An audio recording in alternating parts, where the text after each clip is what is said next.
many challenges that I've experienced that were totally unexpected from the get-go. I can give you a quick example would be to try and get my prototype into local production. Local, I wanted it local, at least sourced in North America, made locally. I did a Kickstarter, and through the Kickstarter, I learned many hard lessons.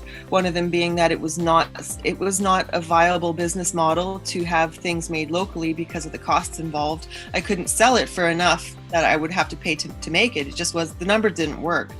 And then a benefit of the Kickstarter was I got to send some of the product that I developed through the Kickstarter out to some big industry distributors or buyers, and I got some really big attention right away, which was super validating for me. So I'm like charging ahead into the future with these distributors saying, okay, we love what you've done, but we need to see it in high vis with CSA striping, because it was just plain black or plain purple rain bib overalls really is all I had.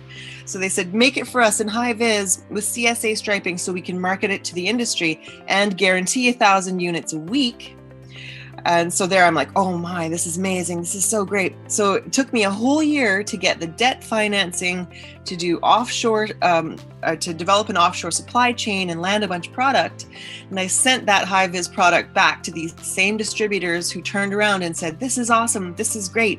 We love it. But before we're going to buy any of it, we also need to see it in polycotton fabric and in flame resistant fabric. So without telling me a year prior, they needed a full product line developed on my overhead and dime before they'd buy a single product.